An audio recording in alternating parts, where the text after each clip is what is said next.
You are listening to Amplify Your Success Podcast, episode 157. And today I'm talking with a friend about how one page can be the focus element you need to exponentially grow your business in the next year. So let's get started. Welcome to the Amplify Your Success Podcast. Hey, are you a thought leader, creative entrepreneur, or change maker and want to magnify your impact? Boost influence while creating a financial abundance? Stay tuned for today's inspiring episode with your host, Melanie Benson.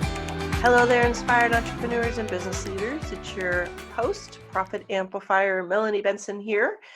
And today we're talking about goal setting and planning and how you can use one piece of paper to literally pivot a 6 or 7 figure revenue boost around. I mean, I know you think one piece of paper, can it really happen? Yes. And my friend and guest is going to share with us how it works today. And inside this conversation, we talked about how bright shiny object syndrome and this idea of like chasing new ideas and, getting out of focus and, like what happens when entrepreneurs are left to their own designs and they don't have a way to focus in around a focusing and centering element. And I love Laura's one-page business plan. I think it's super powerful. And that may be the perfect step for you after you listen to today's interview. And another resource that I truly could not have been successful without is masterminds. Now, if you follow my blog and you are on my list, you probably have heard some of the things we've been talking about around masterminding. I wrote a blog post called 12 Ways a Mastermind Can Accelerate the Growth in Your Business. And yes, we are opening up 4 spots in my Amplify Mastermind right now. And so you'll be hearing a lot about masterminding, but I really want to press home one thing, and that is that if you do not have the benefit of a really intimate and well-run mastermind, then chances are you are living inside a reality without enough co-creative energy. I've been following the work of Napoleon Hill and many people who have been masterminding long before many of us were born. And Napoleon Hill has a very fascinating series he did. He recorded it in the 1960s called The Master Keys to Success. And it's actually really interesting. It's some of the same principles in Think and Grow Rich and some of his other books, but he did a TV show on it. So now it's available on YouTube. And one of the things that he talked about in there is what happens when you are feeding your thoughts with the nutrients from other successful people. And I just wanted to bring this point home. You can have the best plan, you can have goals, you can have a great team. There's a lot of things that can happen, but when you are left to your own devices and fears come up, guess what happens? You oftentimes will let those fears take over. When you are not spending enough time with other people, you can get myopically focused on things that really aren't going to move the needle. And I don't know if you've noticed this, but I certainly have. Our industries change radically almost overnight. And so one of the benefits, in my opinion, of being in a mastermind, especially if it's run by a coach with their finger on the pulse of transformation and change, like I do, what you do get benefits from that you don't even know is possible is tapping into innovation and new things and really understanding what is working in the moment. And that can save you so much time, so much pain from chasing the wrong ideas down the rabbit hole and really keep you focused on what will work. Now, of course, that means you have to really show up in a mastermind. You have to stay present to the process, and you have to be vulnerable and willing to open up and really work the process. Like none of this happens with a miracle pill, but when you work the mastermind process and you stay present and you really show up consistently, there's some amazing things that can unfold. That's very hard to articulate until you've been in a mastermind. So if you're not in a mastermind and you're exploring one for 2020, At the time we're recording this episode and dropping it, we have 3, maybe 4 spots. We have someone who's in the decision process right now. And I would highly encourage you to check out melaniebenson.com/amplify-mastermind, or you can just go to melaniebenson.com coaching if you want to just click through the mastermind. We only open up spots once a year. And so now is the time to decide if this is a growth opportunity that you're going to step into. And you don't even need to worry about how. If it's the right fit for you, we figure out how together. So I implore you, I encourage you, and I want to leave you inspired to find the right mastermind for you. If it's not me, great. There's lots of masterminds out there, but don't get confused by lots of masterminds. Feel yourself called to join a mastermind that is aligned with your values, that is focused on the things that you want more of in your life and your business, and that you have some respect and rapport with the leader, because masterminding is very intimate. You want to feel connected to that person. So if you're putting your business plan together, you're working on big goals, get the mastermind accountability and co-creative energy for you. Now, let's get into today's episode. Hello there. Welcome back to Amplify Your Success Podcast. I'm so excited to have a deep dive conversation with my friend Laura Posey today. Let me tell you a little bit about Laura. Laura is an internationally recognized speaker, an author, a consultant. She's known as the simple planning specialist for her unique ability to simply and easily laser focus her clients to get dramatic results. Her simple strategic plan is used by over 25,000 companies. Oh no, that's 2,500 companies. Let me get that right. But soon to 1,000, I'm sure, from startups to Fortune 100.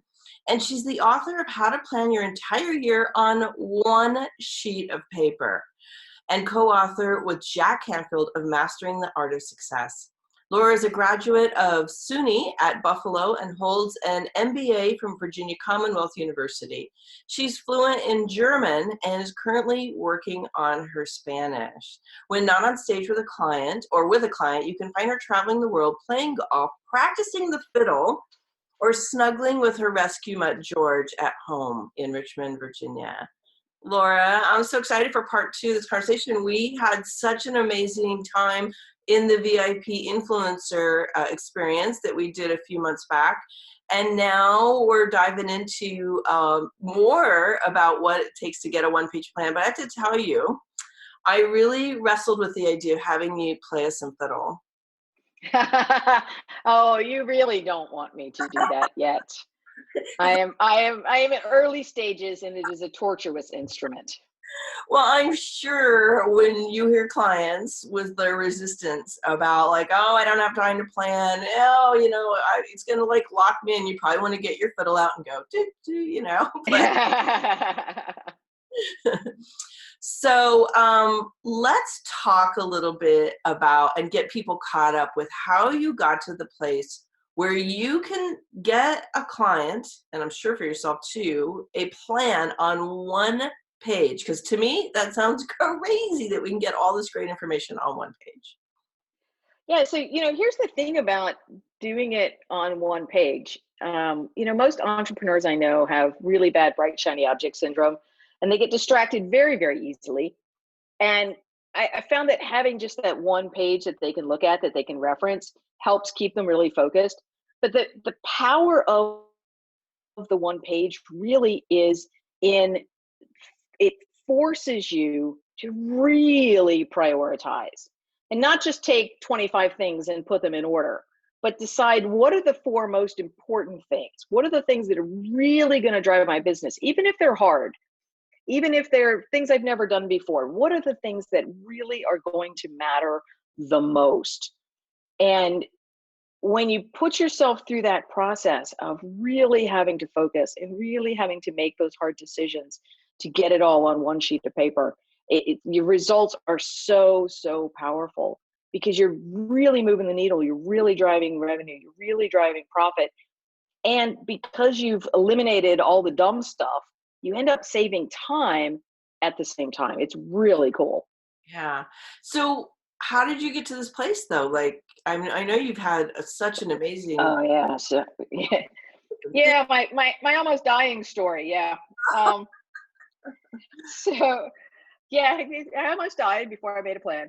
So yeah, I was running a sales training company with a friend of mine. I'd come out of corporate and we were running this company and I hated every minute of it. I was doing corporate sales training and I mean, I had experience with it and I could do it. I just hated putting on a suit and going to an office. And then we hired employees and I had all this overhead and I was just miserable and we were burning through cash. My business partner was not the most financially responsible guy. And so I did what every smart business owner does. I ran away from home and I took a 2-week sabbatical in Sedona, Arizona, fully expecting that I was going to come home and say, I hate this. I'm out. I'm just done. I'm going to go do something else. I'm going to go get a job. But while I was in Sedona, I went on a hike and I was hiking up to Cathedral Rock. And I just got up one day. I'm like, I'm going to go for a hike, and got dressed and went out there. And as I was hiking, I came around this turn in the trail and the trail just went like straight up. I mean, it was like a sheer rock face. And I was like, okay, didn't know it was going to be this hard, but I'm in shape. I could do this. And so I started climbing up this rock. And I got about probably halfway up. And what I realized was I was not anywhere near good enough shape to be climbing this rock. And so I'm hanging there kind of in the middle of it going, I have no idea what to do now. Like I can't go back down because I can't see the handholds and the footholds. I'm not strong enough to go back up. And if I stay here much longer, I'm just going to fall off this rock and die. And so I did what they tell you not to do. I looked down and I saw the trail below me. And then I looked over to my left and sure enough, there was the actual trail. It had turned and I had not. And so I was able to actually scrabble over sideways and get back on the ground and get my feet up underneath me and, get over my panic. I mean, I just had massive adrenaline rush, heart pounding. And so I finished the hike and I got up to the top of Cathedral Rock and I was sitting there going, what the heck just happened? And I realized that I had started out on this hike with no preparation, no plan, didn't have a map, didn't have any water, nothing. I was just like, it's a hike, I can do this. And I realized it was the exact same thing I had done with my business. I had just started a business and was like, well, I know how to do sales training. Let me just go do that. Well, I didn't have a plan. And so I realized that I had gotten in trouble with my business for the same reason I'd gotten in trouble on that hike. And so I went back to my hotel room and I put together my very first plan and sat down and just wrote down like, what's really important to me? What do I really want to accomplish here? What do I need to accomplish this year? How am I going to get there? And I just put it all together. And I mean, it's been a completely different life since then. I have not been miserable since that time. Isn't it interesting how sometimes like having those intense moments that have nothing to do with business teach us everything about business? Oh, absolutely. Absolutely. One of the things that sort of, years later, I'm still using the plan. It's evolved as I've evolved and as I've used it with other clients. But I again, life event, I discovered the power of that plan. Last year, my partner was diagnosed with pancreatic cancer and passed away about 9 months later. And because I had that plan in place, I was able to quit working and just turn everything over to my staff. And I have a small staff. I have 2 people and they're contractors and they're virtual. Like one of them I've never actually met in person. And I just said, here's the plan. You guys go execute on that. And because I'm going to stay home and take care of Jen. And then I took another 3 or 4 months off after she passed away and just let them run the plan. And so that life event really showed me how powerful it is to have what you want in writing, because then other people really can execute on it for you. Yeah, I'm glad. I know that was a very painful experience for you, and you and I talked about that a couple different times. And I know these are the life moments that, they can either take us under, or because we have something in place like this plan, we can actually allow others to support us to continue some form of consistency while we're taking care of life. And right, is where a lot of, especially the more creative entrepreneurs, the more kind of winging it people, that they thrive on that chaos of like figuring it out in the moment, they really struggle with creating a plan.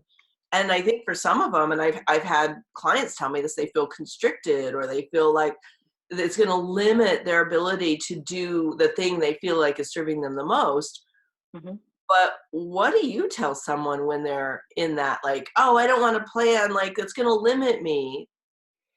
Yeah, it's crazy. It sounds kind of counterintuitive, but the plan is what creates the freedom. Because the plan forces you to really focus on the most important things and not get distracted by all the bright, shiny stuff and all of the opportunity and all of the stuff that looks like it might be interesting or fun to play with. And so what I tell folks is, look, put the plan together. It doesn't take very long.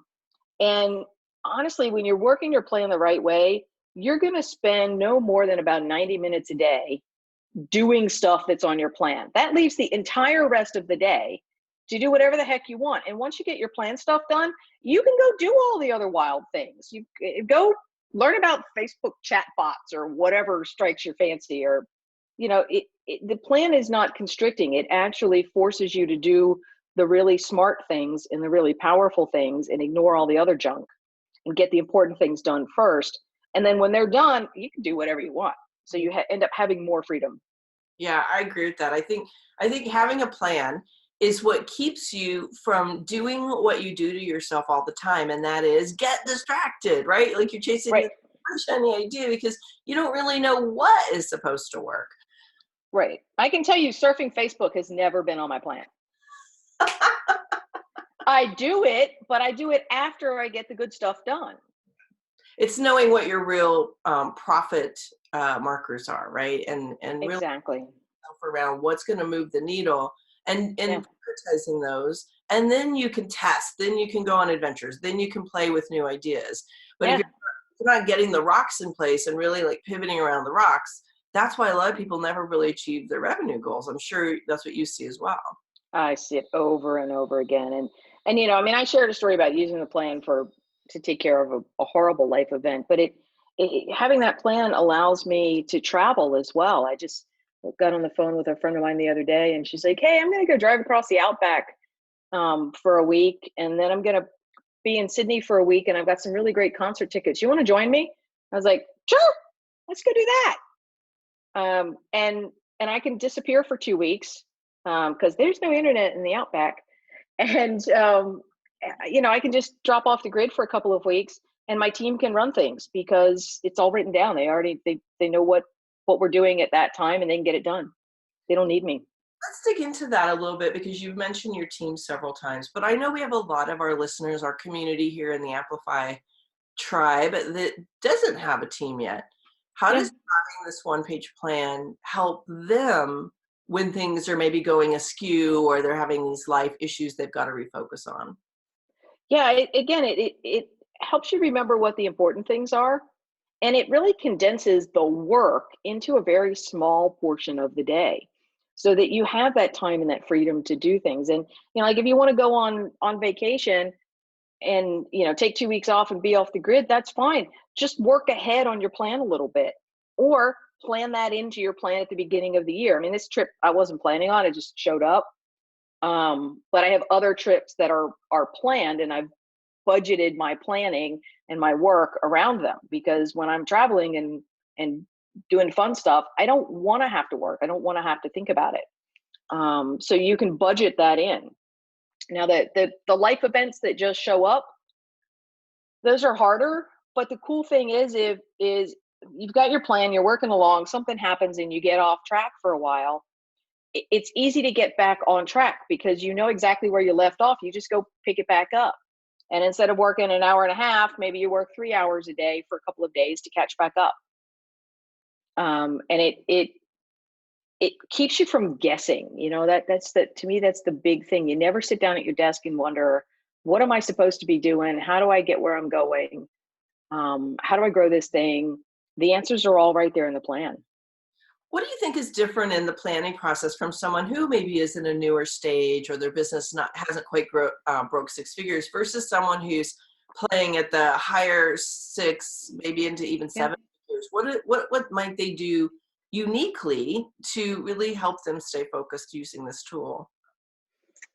That's a great question. I think the big difference between folks that are just getting started and folks that are further down the line and have more experience is really just with my newer folks. I'm working with some very new folks right now who don't have a lot of business experience. And so some of the things that we're putting in their plan are guesses, right? We think this is going to work based on other clients, based on, my experience working with 2,800 entrepreneurs. We've got some metrics, we've got some goals. We know fairly well that these things are going to work, but it's a guess because it's not their personal experience. So it feels a little new for them. Whereas my existing clients, we've got lots of experience. We've got lots of data. We know when we put something in the plan, whether it's going to work or not. So it's a clarifying process. And I think you just gave words that I think if you are newer and you're listening in today, or maybe you even haven't started a business yet, but you're wanting to, and maybe this new decade is your year, right? Remember that it's not about having to know what to do. Sometimes it's about being willing to take a swag at it, use some best practices of other people in your industry, get a coach and a mentor to help you get off on the right foot, and then be willing to test and track that. And to give yourself permission to not have to have it all figured out, but put your best guess in place as your focus point is what I hear you saying. Absolutely. And, I think having that coach or mentor is really powerful because if you don't have the experience, you can rely on their experience, right? Find somebody that's got experience in the type of business that you want to work in, or that's got a broad, small business experience. Sometimes I see people go and they get mentors. They're like, I know this guy that runs a Fortune 500 company. It's like, yeah, he's got a lot of great business experience, but it's probably not going to be terribly relevant to what you're doing, right? A solopreneur startup is a completely different beast than a Fortune 500 company. And so you want to find somebody that has run a startup, that has done it themselves. Go find another entrepreneur versus a corporate CEO or somebody to really guide you through it. It makes a big difference. Yeah. So I'm having this flashback, Laura, which I think you'll get a giggle out of, and I'm sure our listeners will too, because I think everybody kind of sees me as this planning extraordinaire person, but I have not always been this way. Early on in my career, and probably all throughout my corporate days, I really struggled with planning. I didn't feel good at it. It was very hard for me to wrap my head around it. I remember early on in having my own business, I would literally just I was so in the moment, winging it, going, okay, what do I need to do next all the time? And the idea of having a plan just felt so outside what I thought was a good use of my time and energy, because I really thought I sucked at it. And it was all anyway.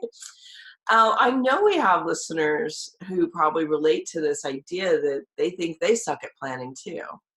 How would this process help them? Well, I think you use the right word, right? It's a process. It's a structured system. So anybody that sits down with a blank sheet of paper and says, hey, I'm going to start planning, is going to have difficulty. What makes this type of process so easy is that a lot of us just fill in the blank. Mm-hmm. Right? It's like, here's some questions, answer these questions, and then take those answers and put them in these boxes.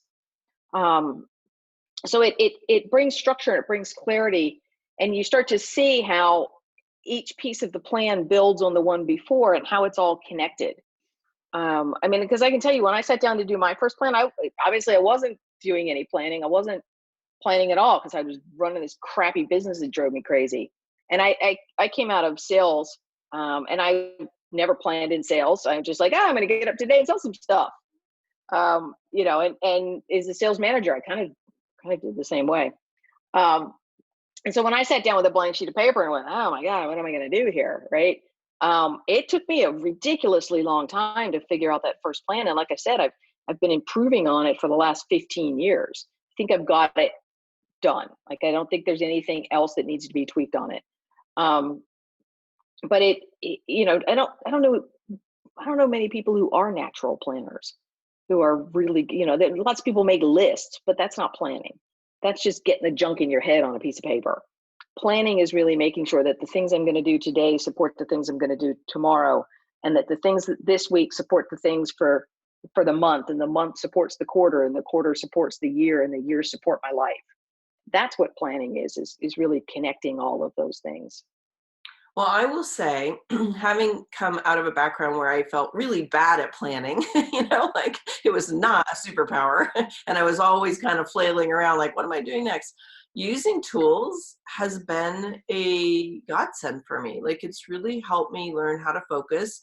And now my team and I think we're probably a million times more productive because we do have a plan. We are kind of oriented around the priorities, and we're thinking through like what has to come in what order, instead of like, oh my God, I said I was going to do this, we didn't do it, right? So Right.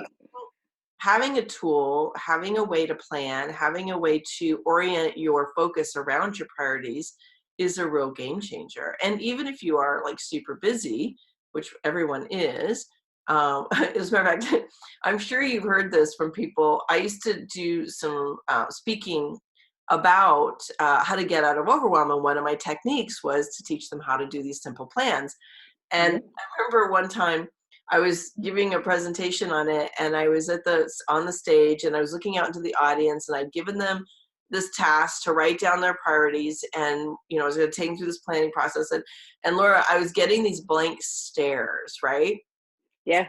So I asked for feedback from the audience because it was kind of a workshop-y environment. And I said, so what's going on? Like, why this, deer in the headlights look? And they're like, I don't have time to do this. Like, every moment I'm planning, I'm not getting something done. Right. And I think that is a common misnomer, right? So what do you say to people who are stuck in that mindset that they don't have time to plan? They've got to like keep getting stuff done, like keep moving the mountain forward. Right. And so to me, planning is an investment, right? It's taken 2 hours out of your year, like seriously, 2 hours for the whole year. And so that you can save 100, 200, 300 hours of stupid stuff. Because everybody that's not working from a plan is doing a bunch of stuff that doesn't need to be done. They're doing things that really aren't moving the needle, and they've been, stuff they've been told they're supposed to do, or the person that they learned from did it, or whatever, wherever it came from. There's a whole bunch of stuff that isn't helping. It's not moving the needle. It's not driving results. And so they should stop doing it. And what I find is that when they put that plan in place, they go, oh my God, I have all this time. Where did this come from? And it's like, because you're not doing dumb stuff anymore. You're not wasting your time. So if you will just invest 2 hours, it'll clean up the entire rest of your year. It's that it's like if you put some money in the bank at the beginning of the year, it's going to be a whole lot bigger at the end of the year. So it's like, I can't save because I'm spending too much. Well, take a minute, put some money in the bank. It'll be okay. You'll spend less. Yeah, well said. I want to like kind of nail this into, or kind of like distill this into some action steps, because we are airing this episode as we end a year. So whether you catch this now in real time or you catch up with this later, there's no bad time to start your plan or revisit your plan, right? So True. if someone was going to sit down, where's the first place they start with this process of creating a one-page plan? So we start with something that doesn't actually go on the one page. I think everybody should start with their life vision. What do you actually want in your life? How do you want to live? And that was a mistake I made. I started a business, but I didn't start with, well, actually, I don't want to go to work every day, and I don't want to have to wear a suit, and I don't want a big building, and I don't want employees and overhead. I want to travel. I want to be free. I want to go do what I want to do. I want a kind of laptop lifestyle. And so I think it's important that you start with, how do you want to live? What kind of house do you want to live in? Do you want multiple properties? Like how much money is it going to take for you to really be happy?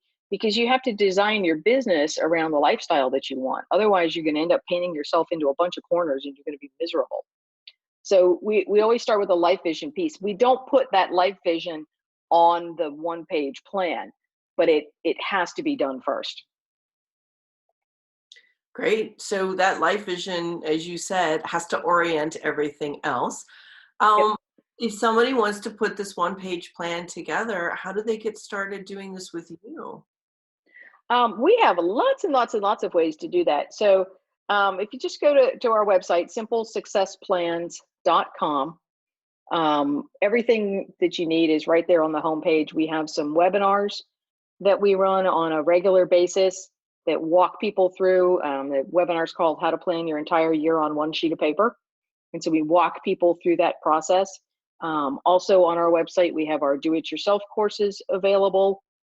We also have some done with you programs where we'll actually coach you live via a Zoom call through completing your plan so that you can ask questions, so you never get stuck. And then we have some other programs where we work one-on-one with folks. So for larger companies that have a team that they want to involve, I'll usually get on a plane and go visit them. Wow. So that's the super fancy level of working. Yeah, it is. But the thing is, we get it done in one day. We just lock ourselves in a room and we get it all done. And I have actually done that exact process. So people are like, well, how big a company can you do in one day? And I did it with a $37 billion company and 17 C-level executives. We did one day, and we got everything on the plan, and they took that plan the very next morning and showed it to all of their team at the North American sales kickoff. And what happened after that planning process for them? Oh, well, let's see. They started at 37 billion. They're at about 50 now. They're number 62 on the Fortune 100 list. So they're doing okay. It's a little movement of the needle. A little bit. Yeah. And I'm just kind of curious if someone's more human like us. Yeah, exactly. More of a everyday entrepreneur. Yeah. What kinds of things have happened for the people that follow this process? Oh, it's just amazing. The very first client I did this with, when he started, when I met him, he'd been in business actually for about 10 years. And he had generated some revenue, but he was deep in debt. He maxed out all of his cards. He was 3 years behind on his taxes. He was just struggling. We put a plan together and put a plan together with him. And then I just let him go. We didn't do any coaching. He just took off and did it. He sent me a 3-page email at the end of the year. And he said, I've grown 65% this year. He said, I paid off all my debt, paid off all my taxes, took my wife on a cruise for the first time, and I can't remember how long. My team is running the company for me, and I'm out doing the things that I love to do, which is like volunteer firefighting. It's not uncommon for us to see 40, 50, 60% growth in 1 year of being focused and using the plan. That guy, Garrett, he actually grew 400% in just 3 years and is still growing. I see people that have never been able to take vacations. They're able to take 3, 4, 5, 6 weeks. My friend Jeannie, she grew 47% the first year of using her plan, and she was able to take enough time off to go on an African safari. And she's a solopreneur. Wow. Yeah. And she also ran her state's Rotary convention, which was just a massive time suck. And so the result. I have stuff. I'm sitting here. I'm putting together a piece for a webinar. I was looking at one of our testimonials, or one of our clients said they'd set a 5-year goal to hit $500,000, and they were able to accomplish that goal in their very first year of using the plan. And so, stuff like that. It's amazing what happens when people get focused. Yeah. It feels like a miracle sometimes, but it's just a plan. It's just being focused and prioritizing. Okay, so I have to ask this wrap-up question. As you're talking, you've said several times when you use the plan, right? Oh yeah, there's that. Yeah. And I think this is a common break point for people in business, is they make plans, but then the plan kind of goes somewhere else, and it's like in a folder on their desk, or in a file on their computer that they never look at. What's your trick for helping clients and yourself keep that plan incorporated into their day-to-day focus throughout the year? Yeah, so having it be one page is super helpful. We tell everybody to laminate it so that and sit it on their desk so it's there all the time and it feels and looks different. It feels and looks important. But that annual plan, that one-page plan, gets translated over into what we call the daily success checklist. And so the daily success checklist is something that you fill out every single day. It takes about 3 minutes. And it's the daily use of your big annual plan. It's taking the things from the annual plan and getting them on today's work list. And what goes on that daily checklist is the stuff that takes about 90 minutes to get done. And so I'm happy to give your folks a copy of the daily success checklist. If they like it, they could just go to simplesuccessplans.com/daily and download a copy of the checklist, and all the instructions and all that stuff are there for them. Perfect. But that's the connector, is that daily success checklist. Yes, great. So remember, as you're listening in today, I'm actually going to give you an assignment. And if you're part of our free Amplify Your Success community, we're going to talk about this, and we're going to talk about how to take all of this brilliant wisdom that Laura's sharing with us and actually do something with it that has a meaning and value to your business, to your life in the next year and beyond. It's not what you know. It's not what you hear. It's what you put into action that will be such a game changer for you. So I want you to go download Laura's tool, her daily success habits, at simplesuccessplans.com/daily. I will put this in the show notes. So if you're like, wait, I'm scrambling for a pen, where is it? Just know it's on the show page. I want you to do what Laura suggested, and I want you to write down what you want your life goals to be. Like, what is so important? What do you want to pivot around? And then if it speaks to you, get Laura's one-page business planning training and follow this process. And what we want to do is create a little accountability. Like, did you put your one-page plan together for the next 12 months? Let's move some energy together. Let's create some momentum. Don't feel like you have to do it alone. Laura's got some training and community that will help you there. But at a minimum, come into the Amplify Your Success community and stay accountable. Yes, I got Laura's tool. Yes, I'm doing the daily success habits. Yes, I'm following her one-page plan. I'm all in and I'm doing this. Let's create momentum together. So, Laura, I'm so appreciative of your time again, because you and I spent some great time together for the Own Your Bold Influencer experience. But this has been even more enlightening to me, because I feel like we got into some more nuggets. But is there any last parting words you would like to leave our listeners with today? Yeah, I mean, it's really just, if you don't plan your life, somebody else is going to take over your life and take over control of it. So do it yourself. Decide what you want and put a plan in place to go get it. And you're going to be astounded at how fast things happen for you when you get that plan in place. Yes, I agree. Thank you. Thanks for being so good at teaching this to all of us who don't do planning as well as you've learned how to do. All right, as you're listening in, make these next few weeks of the year count, especially if you're listening in real time. Really use this time to go through this process and kick off the new year, the new decade, with power and clarity. Can't wait to hear what shifts for you from the wisdom of Laura today. This is Melanie Benson, your host. Thanks so much for listening in today. If you want to catch up on any of the show notes and circle back on any of the resources we shared in today's show, head on over to the show page at amplifyyoursuccesspodcast.com.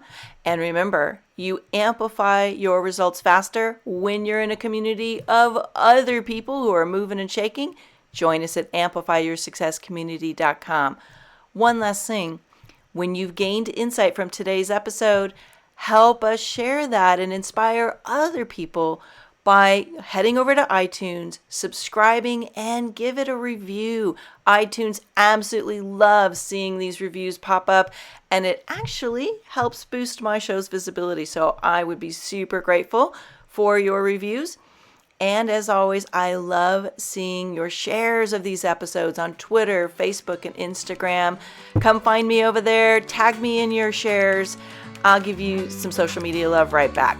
So see you next week for another inspiring episode of Amplify Your Success Podcast.